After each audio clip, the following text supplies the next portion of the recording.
to your panelists today. So we're going to start with Lynn Shiren. We're so happy to have her here. She's a journal-listed Christian Science nurse since 1993. She has served in many capacities within the Christian Science facilities as well as in the field, working with Christian Science parents, their babies, and children. Kathy Sublett has been a journal-listed practitioner since 2011 and has joyfully witnessed healings of stroke, a coma, severe anxiety and depression, financial challenges, relationship difficulties, and many physical healings, including flu, a herniated disc, and heat stroke. She loves bearing witness to God's omnipotent love for us all. And Melanie Pilonieta is our manager of Christian Science Nursing Education here at Broadview. We love her.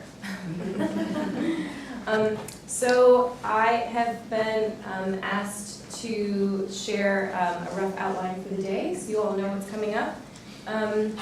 Just in case you may be expecting that this is going to be like workshops that we've had before, not quite.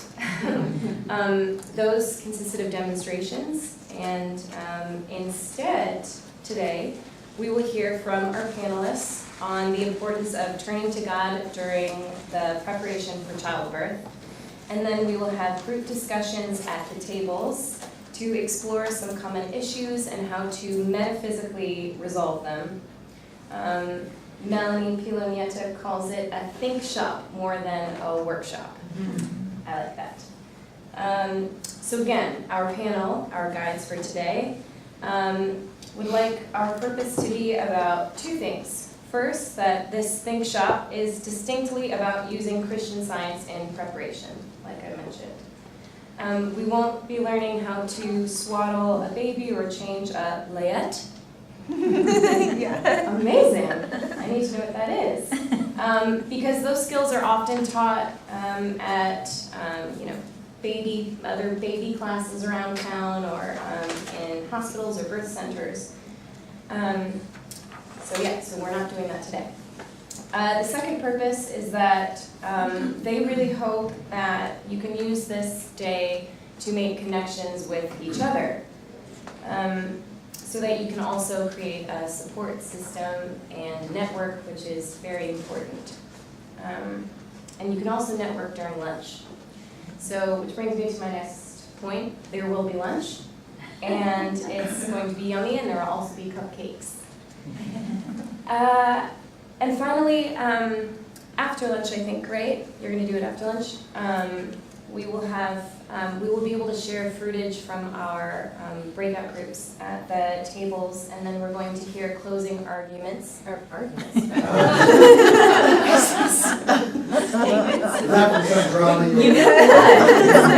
Mrs. Eddy does talk about, the court of law. Anyways, not today. So we're going to hear closing comments from our panel. And I assume there will be a 5-minute break at some point to use the restrooms. All right, shall we begin? Yeah. Okay, great. Oh, and if at any time you'd like more from over here, it's totally fine to get up and get some water or strawberries. Definitely. Yeah. Thank you so much, Lindsay. Yeah. I just want to say also thank you everybody for coming. This is kind of a new thing we're doing. And I invited Lynn Shiren and Kathy here today because when I think of baby cases, I think of Lynn Shiren. She has been my mentor, and I took 2 different mother and infant care classes with her, and I attended all her workshops, and Kathy has some amazing metaphysics and really knows her stuff, and I really appreciate both of their input when it comes to dealing with these seemingly human issues. And I know that when I was going through my own experience of having children, I learned firsthand how important it was to put myself aside and to just really trust in God. And every single moment that I started trying to humanly outline or get bombarded with what the doctors and nurses were telling me, things didn't clear up until I had to turn myself back to what I learned in Christian Science, what I learned by studying Mary Baker Eddy's works, what I learned in the Bible, and just really one passage that really helped me overcome some huge issues in my last birth experience was the passage, lean not unto thine own understanding. Because I had gone through this whole series of doctors trying to find the right one, trying to find somebody who would accept me as a Christian Scientist and want to deliver my baby. I think it was five different doctors, and I remember calling Lynn and crying to her and saying, I'm never going to find anybody. I'm just going to have to show up at the hospital and the fire station and have them deliver my baby. And she said, you know what? Even if that was the case, God is right there making sure that that baby gets delivered in the way that you need it to be delivered. And it was really what I needed to hear, because having that reassurance from somebody who I trusted, who understood my faith and my trust in God, to tell me, you know what, you don't have to worry about what the doctors are saying, about what they're expecting for you, about what the whole medical community is expecting for this experience. This is your individual demonstration, and this baby is going to come no matter what. I mean, they come no matter what, right? And we just have to trust God that it's going to be a harmonious experience, but our experience as well. Well, it's always harmonious when we're letting our thought be guided and governed by God. I just became a grandmother for the 6th time, May 15th. And my daughter-in-law was going to a doctor who was just emphatic about not letting her go overdue, and they were going to induce labor, meaning, to artificially bring about the labor, which is not a kind thing for the mother or for the baby. And she really wanted no part of it at all. And she was very concerned. And but I just told her, I said, this child is God governed. It's governed by intelligence. It knows when it needs to come. And it will come at the right exact way. It will be exactly right. And she had started kind of percolating on Mother's Day. And so we went over there in the morning, and things just sort of stopped after breakfast. So I went home and I prayed, and I said, okay, well, the baby has made her move. So she's made it known. She wants to come. This is time. Well, the next day they had a doctor's appointment, and they had also had an appointment to have the baby induced if she were not to come. Well, the next day they had gone to the doctor, and the doctor said, there's no way you're going to have a baby anytime soon. It's just not going to happen for another week. So we're gonna make another appointment for your induction, because somehow communication had gotten mixed up and they didn't have her on the list for that day. So it just automatically was put off then for the following week. So then that night, she actually went into labor. It wasn't the Braxton Hicks like it had been. And she told me, she goes, I felt a difference. And she said, and it was really spiritual. She's not a Christian Scientist, but she's learning really, really fast. But she says it was really, really spiritual. And I just, it was just me and God and the baby. And then in the morning she went in to her husband, my son, and said things are just really different right now. So anyway, he calls me and he goes, Mom, things are not the same. They're very different. She won't let me touch her. I said, well, it sounds like it's time to go. So they still had an hour drive to the hospital. But they were very surprised when she got there to see how far along she had gone through her labor. The nurses were just, they said, you weren't ready yesterday. But the night before, I had told my son, he goes, well, the doctor's really good, Mom. You know, and he said, she's not going to be ready for about another week. And I said, I have no doubt that he's really a good doctor. But honey, he's not God. And I think that that's just the whole seeing God's hand at work. It was, you know, and he goes, okay, Mom, okay. So it was very interesting just to see and to trust and to know, you know, that all things, I kept on thinking about this, all things are in his hands. And in his hands are all things. And I just knew that little baby was being governed and guided and guarded just as were her parents. You know, there's such a focus on this being a human experience, especially since it seems so human. And there's all these hoops you have to jump through medically. You know, they expect you to go through induction. They expect you to face the possibility of a cesarean. They expect you to take medications. There's certain expectations. And as a Christian Scientist, to want to say no to those expectations, I remember that I had written this beautiful birth plan, you know, and I wanted to really outline the fact that this was my experience and I was going to have it my way. And my husband kept telling me, you're fighting too hard. You're fighting too hard for this. You have to pick your battles. And I said, I don't want to fight. I don't want to have a fight about this. That's the whole point. I want it to be this harmonious experience. And it wasn't, because I couldn't see that I was fighting. I was resisting that natural trusting in God.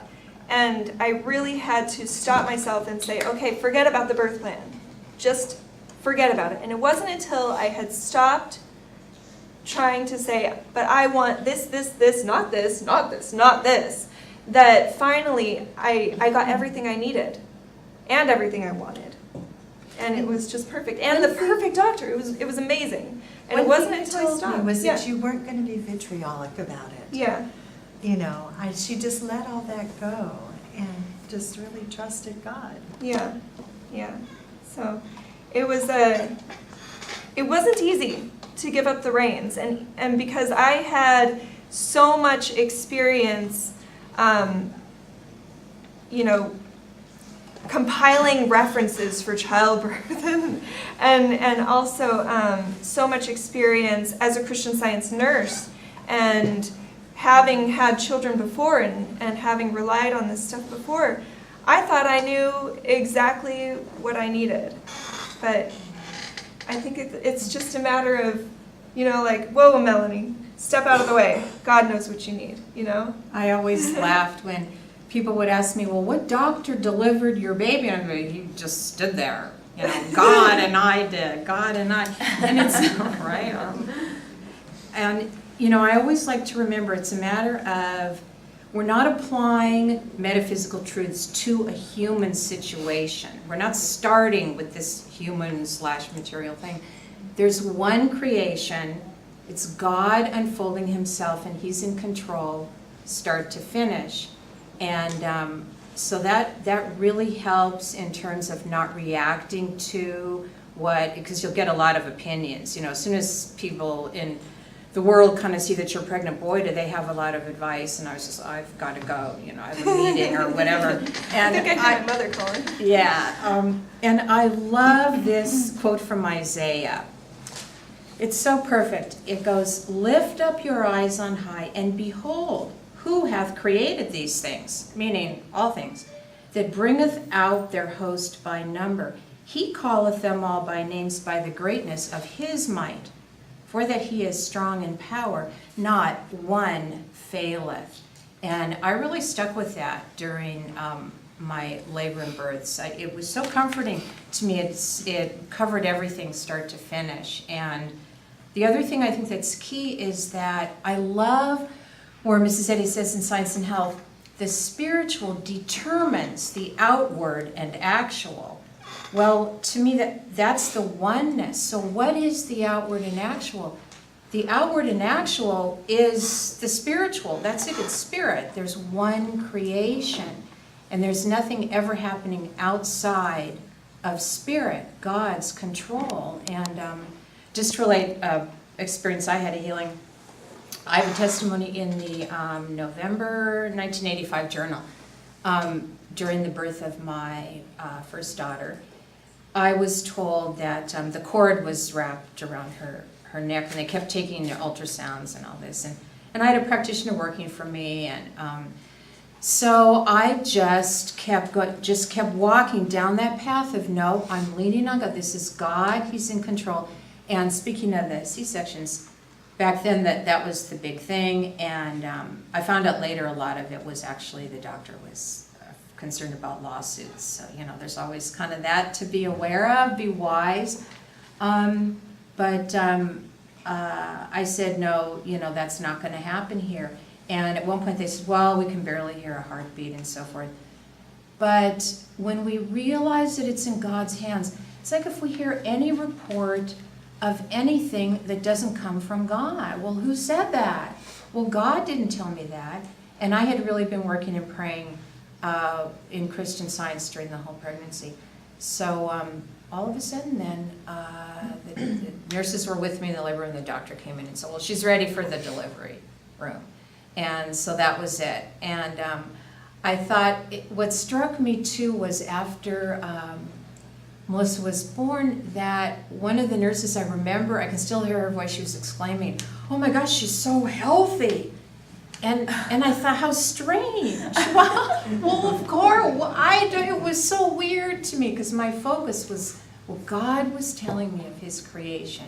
And I thought, I was just so grateful. I was just so extremely grateful, for God's But Kathy, you were a light, I think, in that delivery room. I think that having your conviction and having your faith, created a different experience also for those nurses and raised their expectancy. And I think that that's one of our goals anyways as Christian Scientists, is to, raise that spiritual expectancy in our whole life experience and any person that we touch, and to just let our light shine like Jesus did. We can do that, and it's a wonderful place to do that. And I've seen this so often. I've been out on births in the hospitals, and they really don't get to see a natural birth very often without any intervention. Oh yeah, they're like, oh, you're brave. And one of the births I was on, the nurses were so sweet. They were bringing me bouncy balls and just all kinds of things, and said, now, if you need any more things, we've got lots of tricks up our sleeve,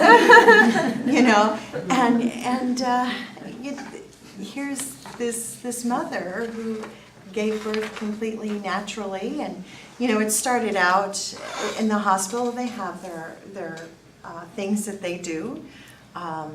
Usually, they want a vein open, so they'll start an IV. But I happened to be there with the parents, and I asked, do you have to do that? Is that just sort of standard operating procedure? And they said, well, golly, let me call the doctor about this. So they did, and the doctor knew they were Christian Scientists, and she says, no, you don't have to do it, just so long as she has enough to drink. So we're walking down the halls, and I've got a big pitcher of ice water. Here, drink, okay, after another contraction, let's drink again. So it is very possible, but it all starts out, I think, with knowing who you are. It's that sense of self-government. Mindfulness. Mrs. Eddy tells us that God has endowed man with inalienable rights, among which are self-government, conscience, and reason. And so you have to know who you are. You're not going to be vitriolic, as, like Melanie was talking about, having it your way. But you are going to know that really and truly the only way that there is God's way. Because there's one mind. And that mind is speaking to everybody in that room. And, you know, whoever is connected there. And I think everybody is invited to the birth, you know, who needs to be there. But definitely you don't have to succumb to all of the interventions that want to present themselves. You do have to know who you are. There's a lot of subtleties, like in a hospital, you're taking off your clothes and you're putting on their clothes. So, you know, here comes all of this sort of intervention. I just sort of want to come in and take control. Also, we'll be talking about birth plans in a little bit, right? Yeah, you could get to talk about it right now. Okay. Actually, we move to interventions. Well, vaccine we're laws. talking about with birth plans, and oftentimes parents will write down things that are important to them with the birth that they would like to see. They don't want this intervention. They don't want anything for pain. They are aware of their choices, and they will ask if they want them. But in talking about this workshop and talking to Melanie and Kathy one day, I said, you know, birth plan isn't just a physical piece of paper. Your birth plan starts mentally. And that's where you're always going to start, with what is in your thought. My daughter-in-law told me, you know, somebody said, oh, you haven't had morning sickness. She goes, you know, that's just not part of my birth plan. and I looked at her and I said, do you know how metaphysical that is? Yeah. That is so metaphysical. And it just wasn't a part of what she was going to accept into her I consciousness. love that. Or God. Oh, It's God. This is God's plan. He happens to be the power of the universe. You know, So we're just aligning with exactly, that's it, right? we're So what- aligning our thought with what we know about God, and that is so important as a Christian Scientist, particularly if you are one that's class taught. You know about treatments, you know how to treat yourself, and you do that every day. Every day you do not miss a treatment. With my last child, my husband was starting a new career, and they wanted him to go to school. And so his boss was calling literally every day. Has she had that baby yet? Has she had that baby yet? And I had 5 more days till I was due, you know. But I thought, oh, I just can't stand these phone calls anymore. And I woke up on a Sunday morning and I was feeling very anxious, and I thought, I know I'm not going to do this. I'm not going to do this. And so I just laid there and I gave myself probably one of the best treatments I ever gave myself. And afterwards I just felt such a sense of peace. And I also knew that she was going to come that day. So we got up, got our children ready for Sunday school. I packed my little bag because our church was in the same town where the hospital was. And it was just one of those times where you were so receptive, so metaphysically aware and alert, so clear about what God is doing. And twice out of the 3 times we picked up the hymnal, it opened up to the hymn, Come Labor On. So my husband and I had a really good chuckle at the back of the church, you know, oh my God, I got it already. So I thought, well, we better go home and we better go get groceries first. And as I was taking care of my grandmother too, and I had her at home, so I wanted to make sure she had everything she needed. So we went home and unloaded the groceries and I made lunch, and then after that I went into the bathroom and my water broke. And it was like, okay, well, we're going. And then throughout the time at the hospital, you know, and after I had the baby, it was pretty quick. The nurse goes, what did you do? You have to share with me what you did. You made it look so easy, and I have to help others. And I said, well, you know, I said, number one, I said, I am a Christian Scientist, so I've been praying about this every day for a long time, and just knowing that God is in control, and not being afraid, but working with your body. Whenever there's a contraction, you aren't going to work against it. You're going to work for it, and you're going to give it all you've got. You know, you're not going to waste one single contraction. And, you know, you want to see that baby, and you want that baby to be here, so you're going to help it in every way that you can. You know, so it starts with that mental preparation. You know, I felt with my second one that I had to be mentally ready. The doctor wanted to induce him, and he wasn't ready. He kicked like crazy between contractions. So I told him, I said, I'm not having a baby tonight. And he looked at me, he goes, what? I said, I'm not having a baby tonight. We're going to stop this right now. He says, okay, well, I'll come back and check in on you in the morning. And I said, okay. So he came in and he says, are you ready to go? And I said, yeah, home. And I did. I went home and I had him a week later. But I really felt at that time, and that's one thing I've learned in my work, is that moms and dads need to be mentally ready for this baby. You have to be mentally ready to accept this baby, to receive this baby. And you're going to receive this child with joy. That's huge. That's part of being mentally prepared and ready. You're not going to sit there and be fearful, you know, how it's going to come and when it's going to come. And I've just seen this so much in my work. You know, one mother, her water had broken, and they won't let you go beyond the 24-hour mark. You know, they want you to have that baby within 24 hours after the water breaking. And she still hadn't had the baby. You know, this was going on to now probably about 20 hours. So, and it was about lunchtime the next day, and I hadn't met her face to face yet. She found a midwife and called me, and she asked me if I would come, and I would. So I called her that day. I said, you know what? I said, I'm going to take you to lunch. And she goes, oh, okay. So I went and I picked her up and I took her to lunch, and we had the most wonderful time talking about the healings and the things that we've experienced as Christian scientists and in Christian Science. And I could just feel this sense of fear just lift. And her biggest concern was that she felt that her husband wanted her to have the baby in the hospital. He was new in science, you know, but he was learning, and he was wonderful. He was so supportive.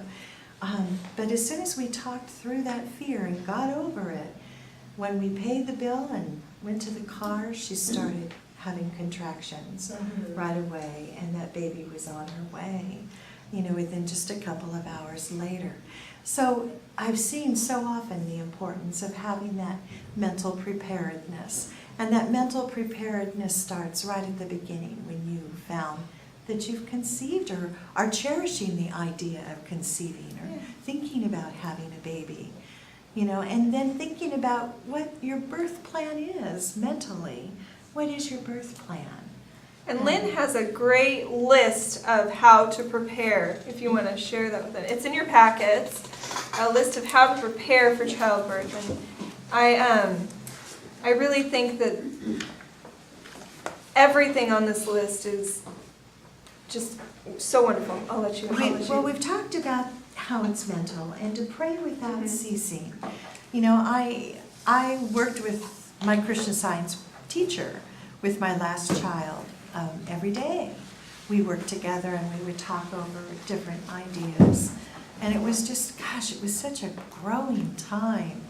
A lot of growth it's not just the birth of a baby that's going on. It's spiritual growth that's taking place. And oftentimes phenomenal spiritual growth that's taking place. I mean, sometimes it's a new birth all the way around. In my case, with our last one, it was a new career for my husband. It was a new child. It was, you know, it was all these things. It was really a wonderful growing time. You know, knowing your position and who are you and who is this child? What is your position? Who are you? Who does this child belong to? And work 3 is keeping thought above the material and convoluted and staying in spirit. There's a lot of reading material out there, so don't be tempted. Sometimes you're given information that you don't need, that you have to work through. I went with my daughter-in-law to some of her birth classes through the hospital, and the pendulum throughout the years kind of swings from one point to another. Now the way the pendulum is swinging is, they want to manage the birth, they want to control it. There's a lot of, inducing labors, which can open up a lot of different cans of worms. And they had changed, these classes had changed so much from 10 years ago, the whole focus. It's very much on a material-based, that pregnancy is a medical procedure now. Or that the nurses know what they're doing, and you need to be quiet because we know what we're doing. I was like, okay, I know what I'm doing too. And I love to remember it. Don't be afraid to exercise moral courage. It takes moral courage to, a lot of times in this environment to stand for truth. But God is behind that. We have the physical, the moral, and then the spiritual. That step leads to and is the outward expression of the spiritual. So, and I love the way, Lynn, like you were describing, you went kind of in your closet when you were getting all these comments, and people do that. They love to keep up. You'd think they were having the baby.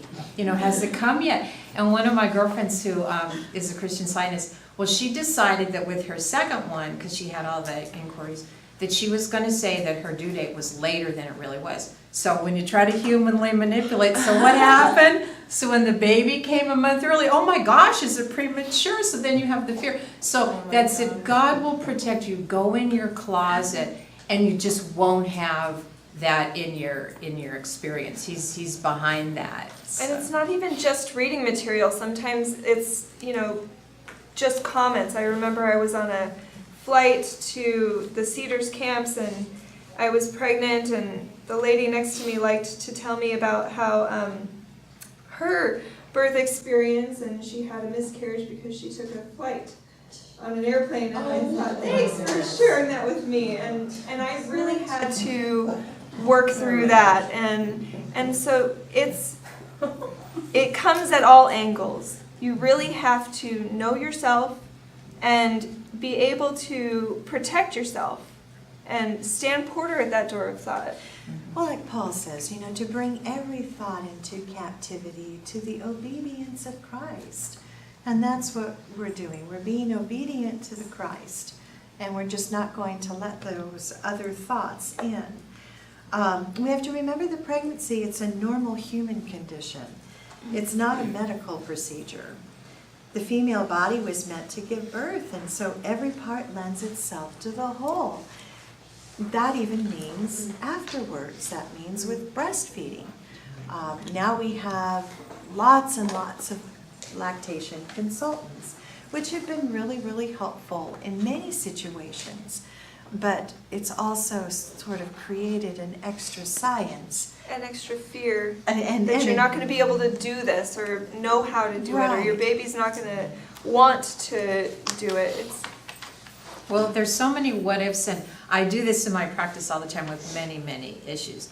But the what ifs, so I love the what ifs. People are like, well, what if this and what if it's terminal? I go, well, let's do 5 God what ifs. So I go, what if God were all? Oh, that's right, he is. What if God were the only mind? So counter those right away. That's I love the argument thing because I always wanted to be an attorney. I really did. So that you knew that was in my thought. But you argue in the court of spirit. Mrs. Eddy tells us that. So come right back. Yeah, thank you. Oh, thanks for the reminder. What if there is nothing but God's unfoldment of His creation right here and now? What if it's completely in His control? What if the Christ is the mind of every individual? Oh, that's right, it is. So then you're just coming back. And that just, anyway, it really works for me, so. That's good. And to counter even those comments with, Yeah.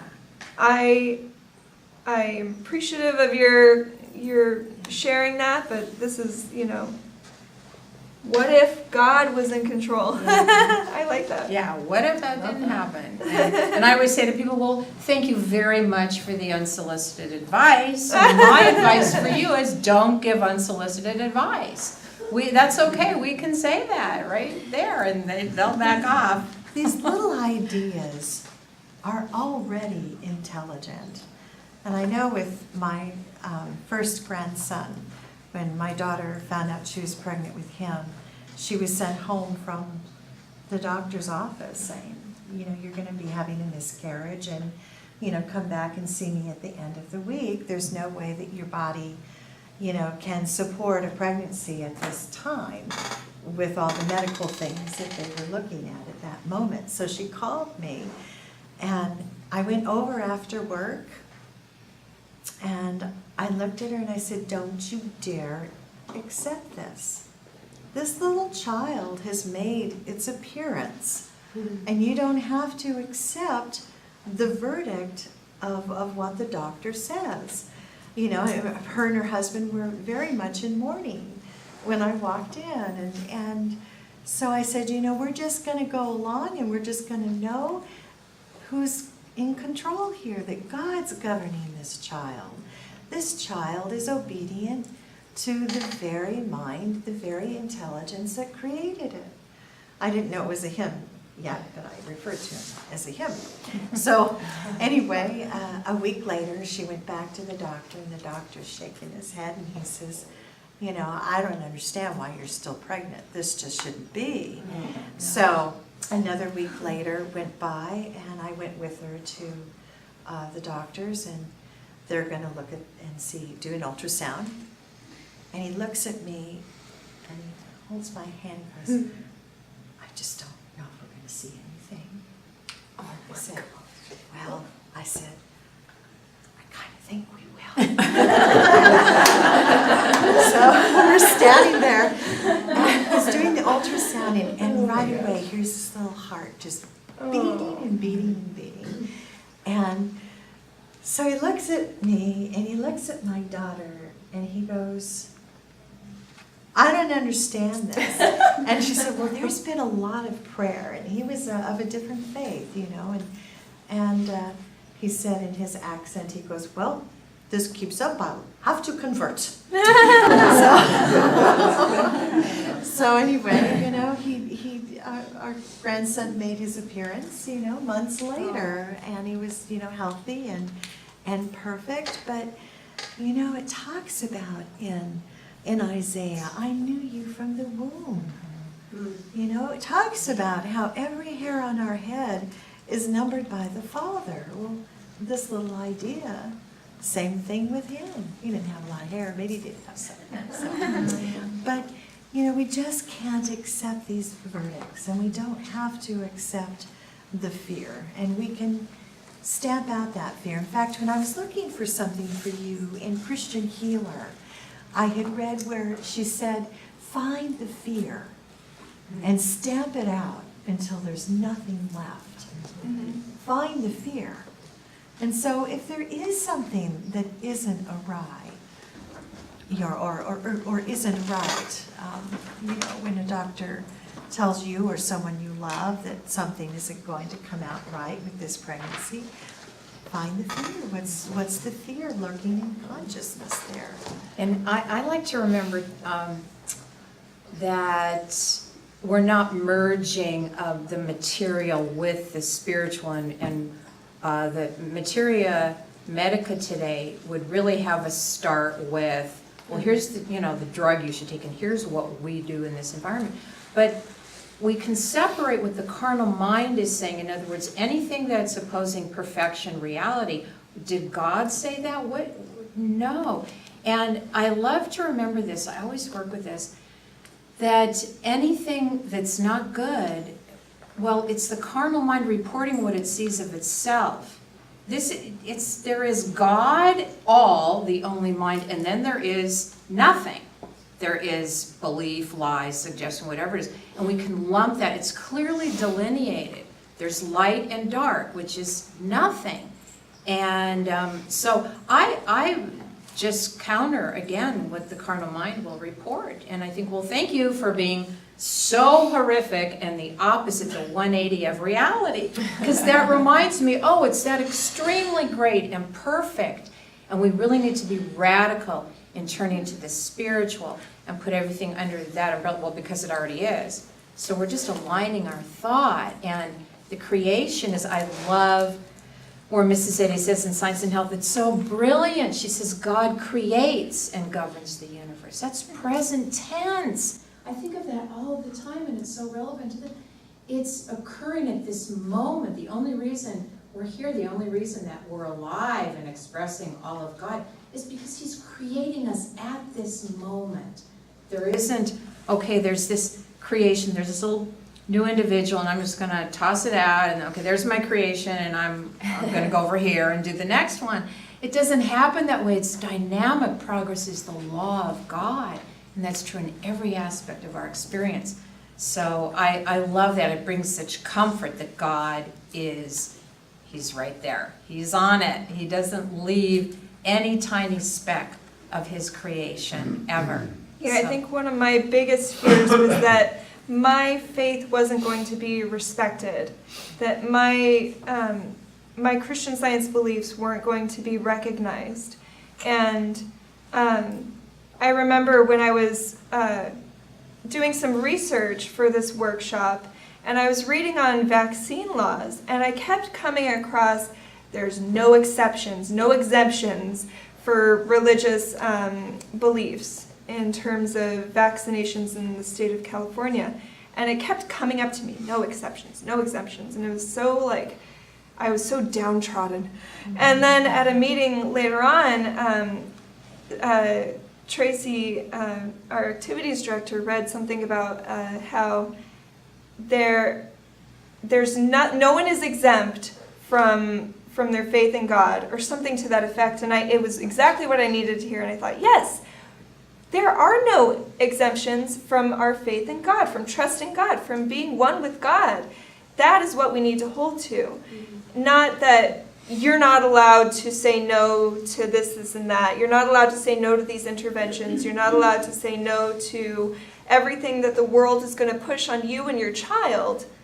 But ultimately, behind all that, behind what the world wants to push on top of you, you can know that really God is even in control of that you are not subject to the material laws. You may have to give unto Caesar what is Caesar's, as the phrase goes, but you can also trust that no matter what interventions are done, no matter what vaccinations are given, that your child is in God's control, that you are in God's control, ultimately.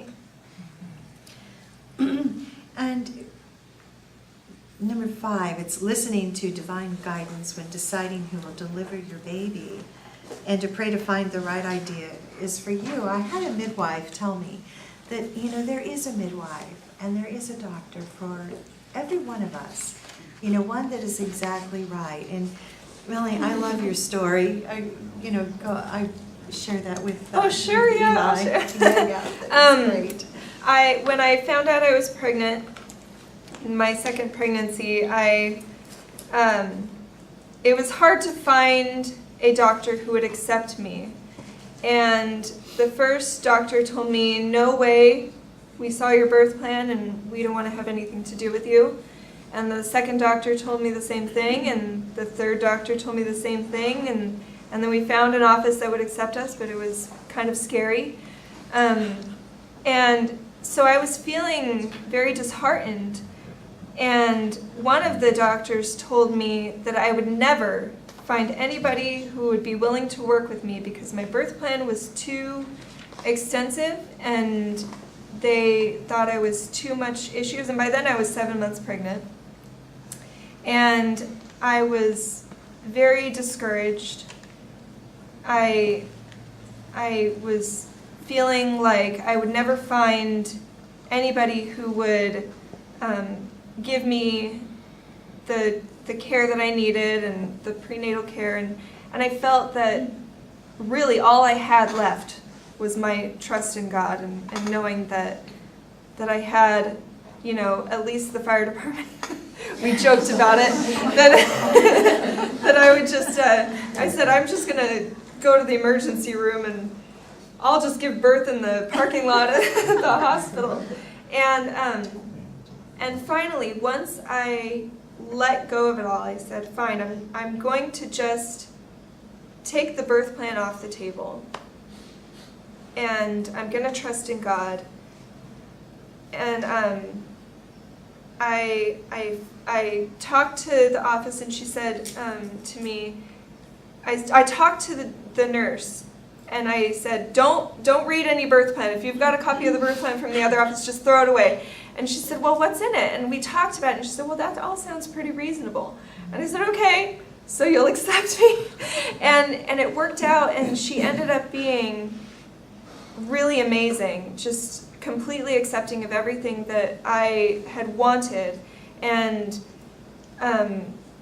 she told me the day before I gave birth that she probably wasn't going to be the one delivering me. And I said, you know, it's okay. Whoever will be there, it doesn't really matter. She was in the hospital while I was pushing. She just happened to be in the hospital. And she said, I heard you from the hallway, and I was just about to go home, but it looks like you're ready to deliver. I'm just going to check your dilation. She puts her purse down. She says, whoa, you're ready. I'll tell my husband I'm going to be home late for dinner. And half an hour later, my son was born. And it just worked out that the right person, I had to go through all these other doctors to really look and find the right person for me. And I think that if I hadn't been turned down by all these other people, I wouldn't have made a conscious effort to find this one particular doctor. And she really understood me, her staff understood me. It was a beautiful office, and she really supported everything that I wanted. And I was able to say no to all of the interventions without making it a fight, which is really important to me. That it wasn't this, you know, dukes up moment while I'm trying to have this harmonious experience. And it all just worked out once I was like, okay, I'm not going to humanly outline. We've talked a lot about being self-governed and how important that is, and that self-government really means being spiritually poised and knowing who you are, not taking a hard stand and, well, this is the way it's going to be, because they will often fight against you. There's no need for that anyway. You know, in every single situation, we want our light to shine as Christian Scientists, and you want it to shine in the best way.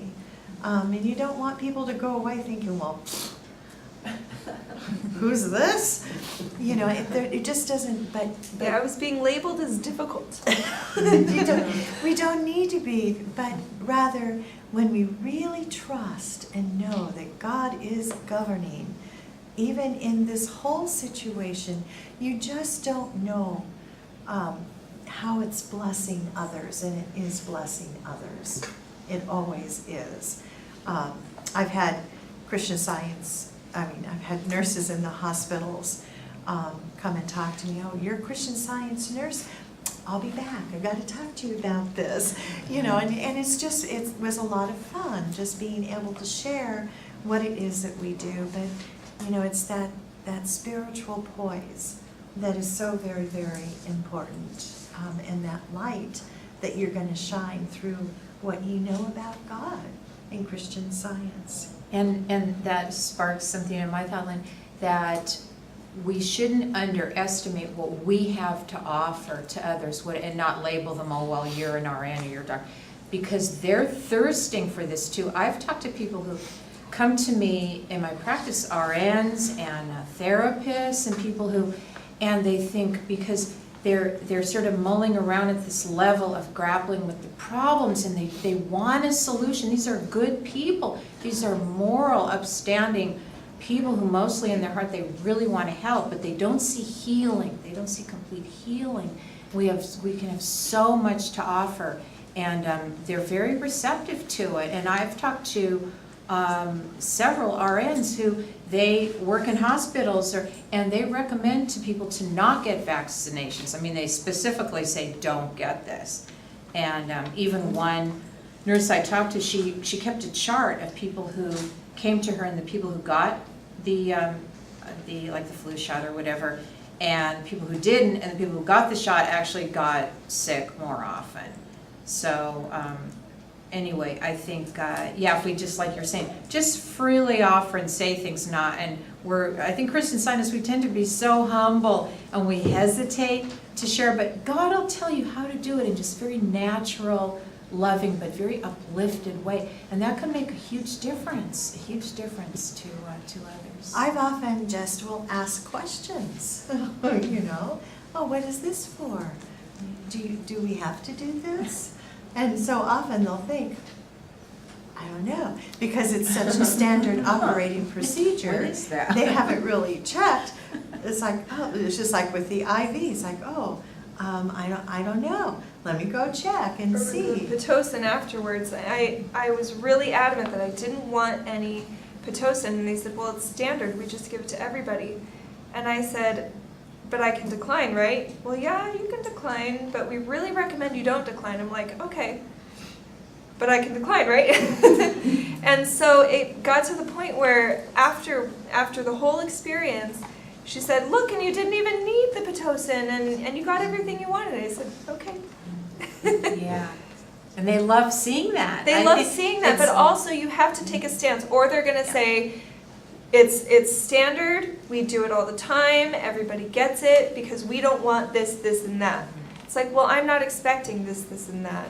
And if I can decline, and if it's safe for me to do so, but I am willing to trust your expertise if it comes down to it, then, you know, just let God be the one in charge. Let God be the one creating this moment.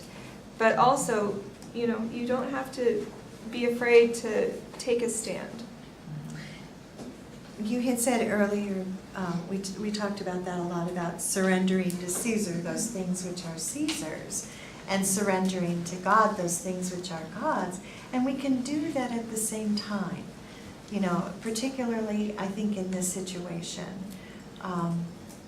you'll just find things just sort of change. Like with my daughter-in-law and the appointment to be induced, it was like all of a sudden, what are you talking about? We don't have you on the list. We don't have a time for you. When there was an exact time, she called me and told me.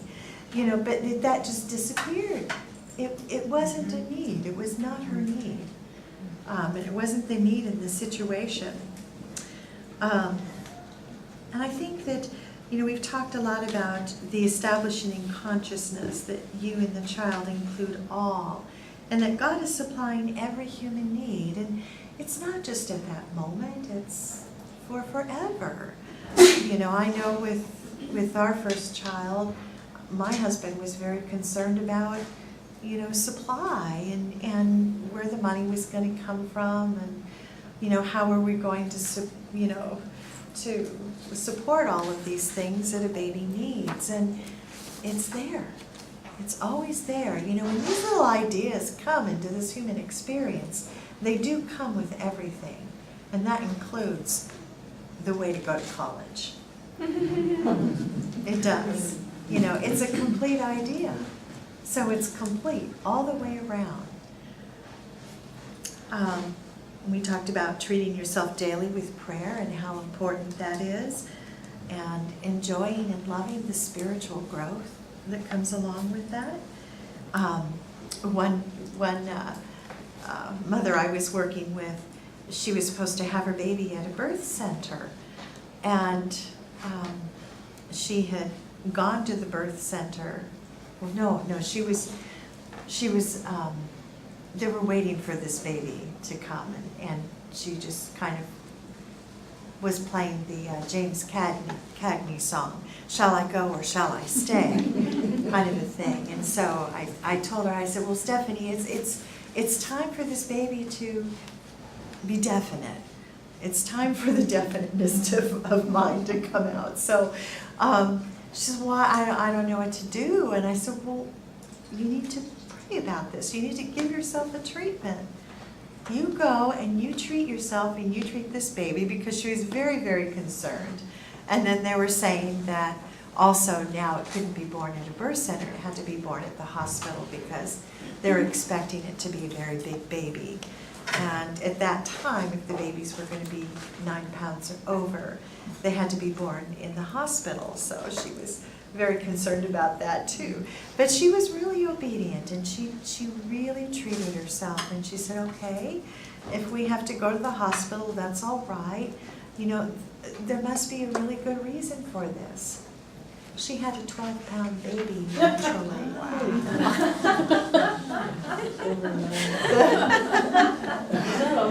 The doctors at the hospital, well, her doctor was in a little bit of hot water because technically they're not supposed to do that. But this was kind of before ultrasounds were really perfected. So the doctor said, well, how did I know? The rest of it must have been hiding somewhere. But, is it in the NFL now? Yes, but they needed to see that it can be done. It's not a big deal. You know, the mother didn't have a hard time having this child. You know, there's a hymn, you know, make room. You know, love makes room for everything to flow through. I've heard every midwife I've ever worked with has said, I'm not afraid of a big baby at all because there's always room. The hospitals, again, they have their reasons for having these different rules and regulations. Most of it is because of liability. They don't want the liability and they don't want to get into any litigation. So that's the reasoning for it. But, you know, God surpasses all these things. But those doctors and those nurses, they needed to be witness to this happening. So it's really, really important that we really do our metaphysical work each and every day. I think we've gone through our... Yeah, and I think it's our also 10 time for us to turn things over to you guys. At your tables, you'll see in the center of your table there's little topic cards, and those are there to kind of facilitate discussion on the different issues that we're going to be exploring today. And there's little quotes on the cards. You're welcome to unclip them if you want. And you can talk about all the issues. You can talk about even just one of the issues. And if you need a break beforehand,